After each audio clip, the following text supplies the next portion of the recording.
മരുഭൂമിയിൽ തളർന്നു വീണ് കിടക്കുന്ന പെൺകുട്ടിയെ ഒറ്റയ്ക്കായി അയാൾ തന്റെ വീട്ടിലേക്ക് കൂട്ടിക്കൊണ്ടുപോയി. കണ്ണുകൾ തുറന്ന പെൺകുട്ടി ഭയപ്പെട്ടു. അവൾ പെട്ടെന്ന് അവിടെ നിന്നും പുറത്തേക്ക് ഓടി.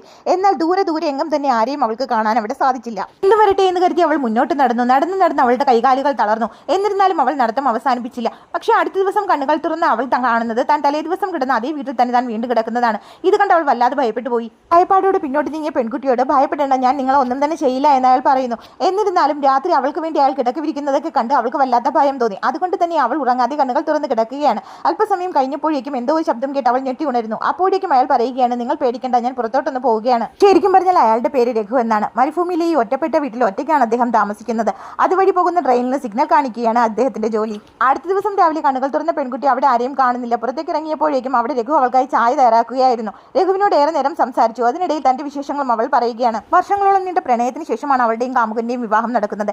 എന്നാൽ വിവാഹം കഴിഞ്ഞ് കുറച്ച് നാളുകൾക്കുള്ളിൽ തന്നെ അയാളുടെ യഥാർത്ഥ മുഖം പുറത്തു വരാൻ തുടങ്ങി. അവൾ വല്ലാതെ ഭയപ്പെട്ടു. ഇത്രയും പറഞ്ഞുകൊണ്ടിരിക്കുമ്പോഴേക്കും രഘുവിന് ഒരു കോൾ വരികയാണ്. ഒരു പെൺകുട്ടിയെ കാണാനില്ല എന്ന് പറഞ്ഞുകൊണ്ട്. രഘു തിരിച്ച് സംസാരിക്കുന്നതിന് മുൻപേ തന്നെ പെൺകുട്ടി പെട്ടെന്ന് ആ കോൾ കട്ട് ചെയ്യുന്നു.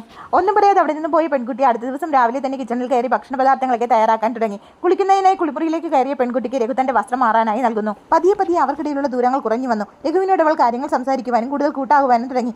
അതിനിടയിൽ തന്റെ ഭർത്താവ് തനിക്ക് ഏൽപ്പിച്ച മുറിവുകളൊക്കെ രഘുവിന് കാണിച്ചു കൊടുക്കുകയും ചെയ്യുന്നു. ദയനീയമായ അവസ്ഥ കണ്ട് രഘുവിന് വല്ലാത്ത വിഷമം തോന്നി. അതുകൊണ്ട് തന്നെ നീ ഇനി ഇവിടെ നിന്ന് എങ്ങും പോകണ്ട എന്നും എന്റെ കൂടെ താമസിച്ചോളൂ എന്നും അവൻ പറയുകയാണ്. ഒറ്റപ്പെട്ട് രഘുവിന്റെ ജീവിതത്തിലെ പെൺകുട്ടിയുടെ സ്വാധീനം വളരെയധികം സന്തോഷമുണ്ടാക്കി. അതുകൊണ്ട് തന്നെ സന്തോഷത്തോടെ അയാൾ ജോലിക്കായി പോയി. ഈ സമയം വീടൊക്കെ ഒന്ന് അടിച്ചു വരാമെന്ന് കരുതി പെൺകുട്ടി ചൂരുമായി അയാളുടെ മുറിയിലേക്ക് പ്രവേശിച്ചു.